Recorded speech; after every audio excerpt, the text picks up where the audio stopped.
करायचा स्मरण. जय जय रघुवीर समर्थ. श्री समर्थ कृपेने आज उत्तमाचा दिवस, वार शनिवार, 25 जुलै 2026. फार फार उत्तमाचा दिवस, श्री सामर्थ्याचा दिवस, देवशयनी आषाढी एकादशी. दिवस तर फार उत्तमच आहे, सामर्थ्याचा आहे. पक्षात जर आपण पाहायला गेलो, अत्यंत पवित्र आणि महत्त्वाचा सण, आषाढ महिन्याच्या शुक्ल पक्षातील एकादशीला देवशयनी एकादशी म्हणतात. कारण बघा, प्रत्यक्षात आपल्यामध्ये सण आणि उत्सवांना अनन्यसाधारण महत्त्व आहे. त्यापैकीच एक अत्यंत महत्त्वाचा आणि भक्तिमय सण म्हणजे आजचा दिवस, तो म्हणजे आषाढी एकादशी. आणि याच एकादशीला देवशयनी एकादशी किंवा शयनी एकादशी म्हटलं जातं. आजच्या या दिवसापासून चातुर्मासाची सुरुवात झालेली. प्रत्यक्षात जर आपण पाहायला गेलो ना, सगळीकडून बघा भक्त मंडळी वारीसाठी रवाना झालेली आहेत. देवदर्शन काय उत्तमाचा भाग आहे.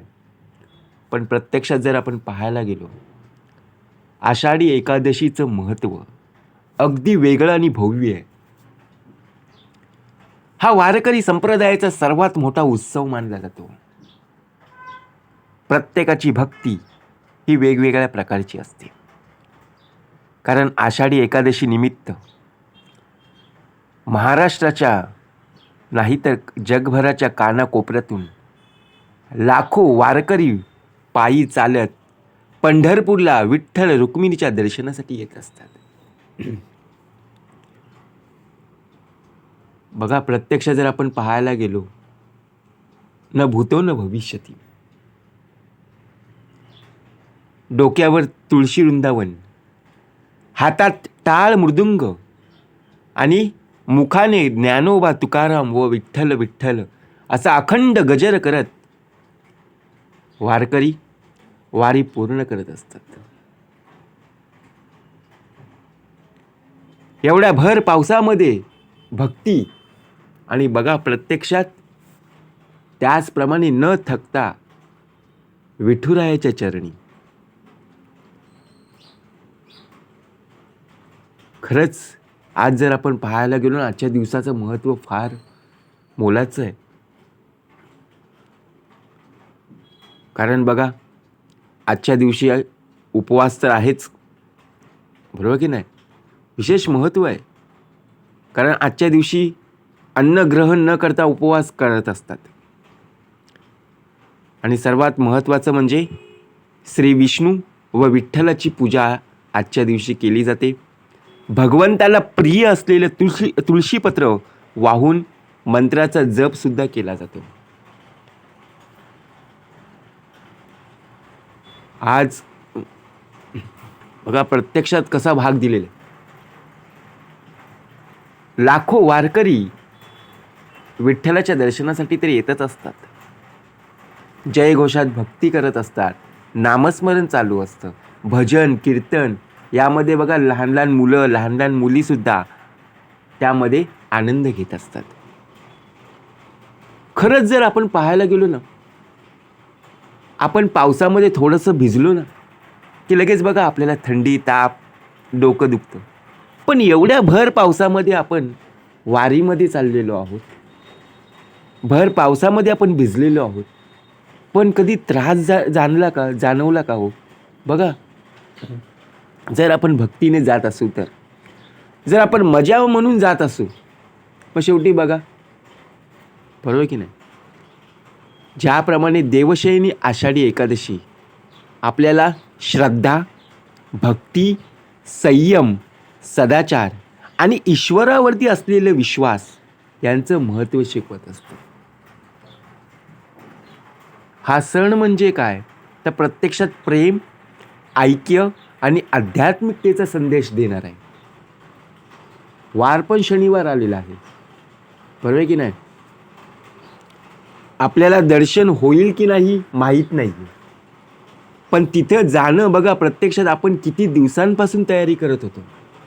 कसं जायचं, किती जण जायचे बघा, घरातली मंडळी असतील,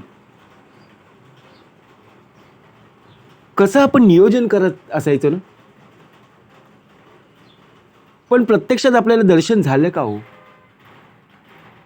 एवढ्या गर्दीमध्ये बघा, आपल्याला त्या मंदिरापर्यंत जाताच आले नाही. कारण प्रत्यक्षात लाखो लोक तिथे उपस्थित होती.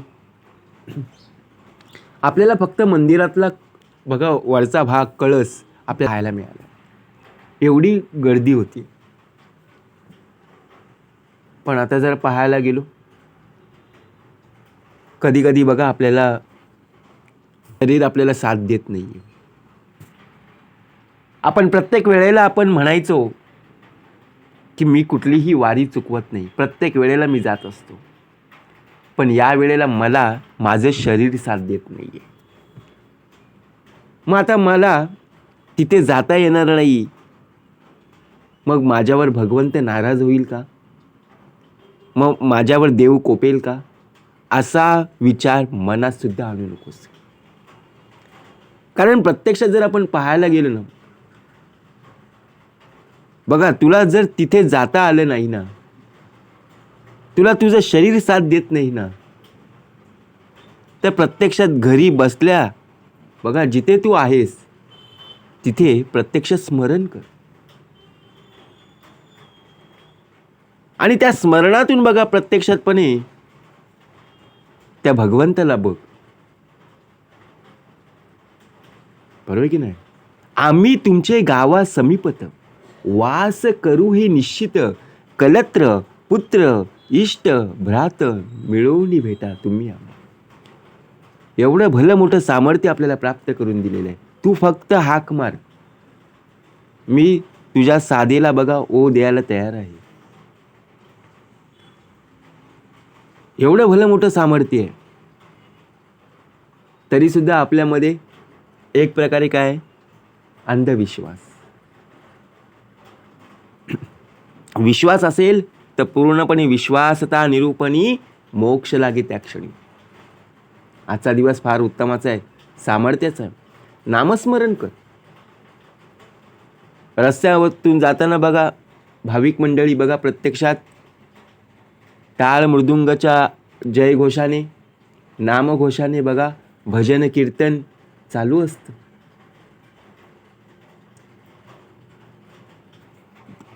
प्रत्येक वेळेला जर आपण पाहायला गेलो ना, नामस्मरणामध्ये एक प्रकारे बघा सामर्थ्य.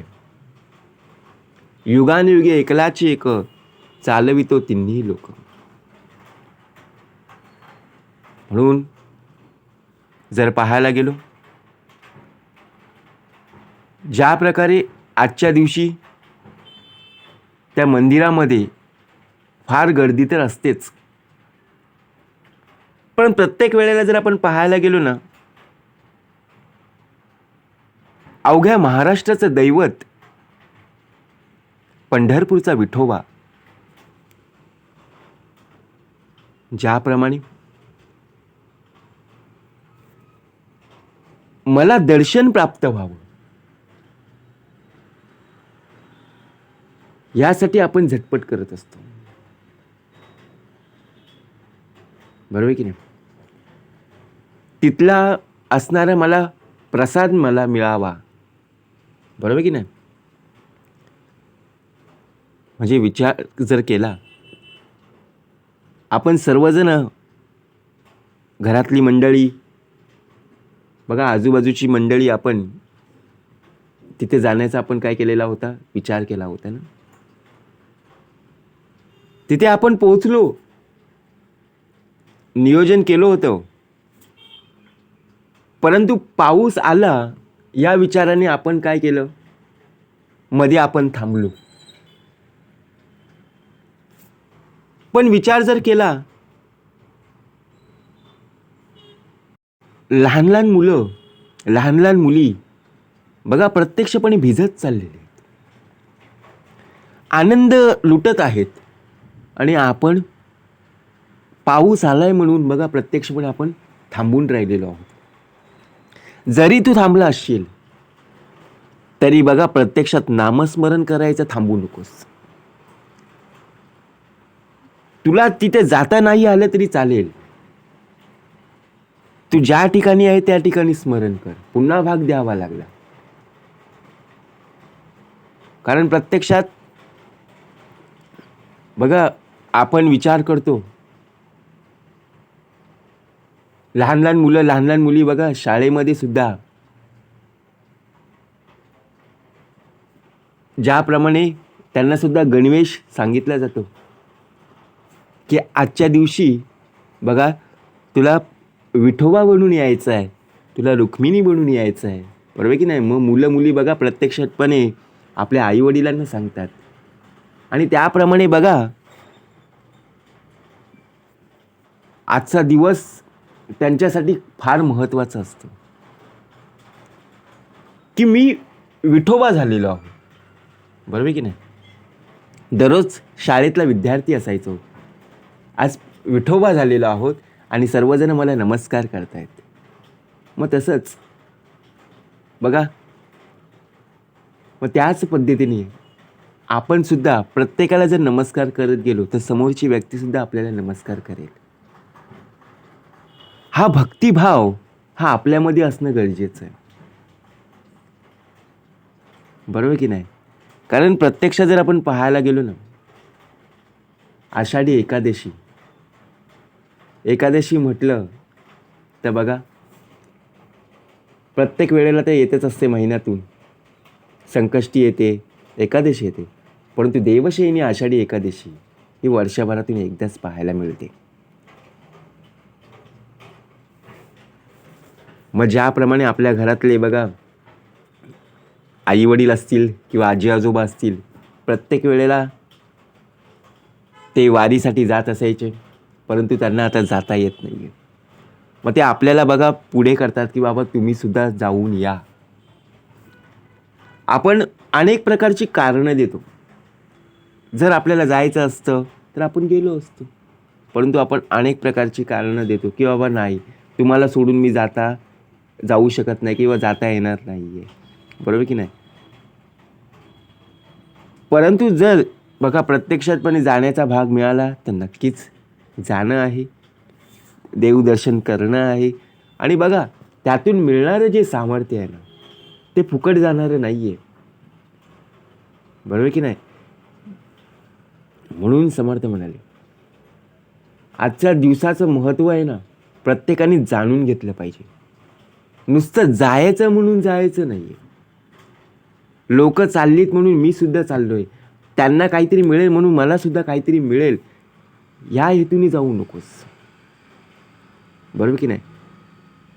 काही जण बघा जातात आणि बघा प्रत्यक्षात तिथे दर्शन नाही झालं की बघा ते सांगतात की बाबा लोकांची गर्दी होती, अनेक प्रकारची कारणं येतात, पाय दुखायला लागले, डोकं दुखायला लागलं, म्हणजे अशी कारणंसुद्धा देतात. पण ज्या भक्तिभावाने काही जण गेलेले आहेत, सुखरूप पोचलेले आहेत, बरोबर की नाही. पाऊस तर आहेच, पावसाचे दिवस आहेत, उत्तम प्रकारे जर आपण बघा वेळेवर गेलो तर बरोबर वेळेवर पोचू, बरोबर की नाही. त्यासाठी नियोजन असणं फार महत्त्वाचं आहे, संकल्प का महत्त्वाचा आहे, बरोबर की नाही. त्यासाठी आपण काय केलं पाहिजे तर नामस्मरण केलं पाहिजे. देवाच्या बघा प्रत्यक्षात नामस्मरणामध्ये आपण तल्लीन राहिलं पाहिजे. जेथे जेथे अंतर पडिले तेथे तेथे हरिस्मरण करता आलं पाहिजे.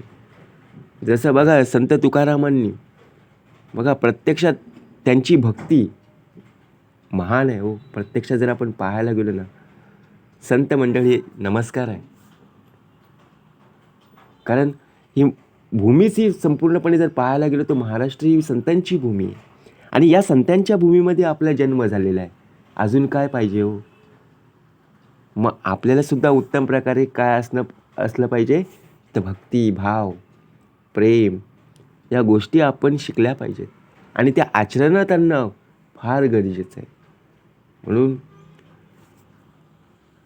जव वरी तू पडतून येसी, असो आम्ही भरवसी, तुवा आलिया संतोषी, जाऊ आम्ही येथून. जय जय रघुवीर समर्थ.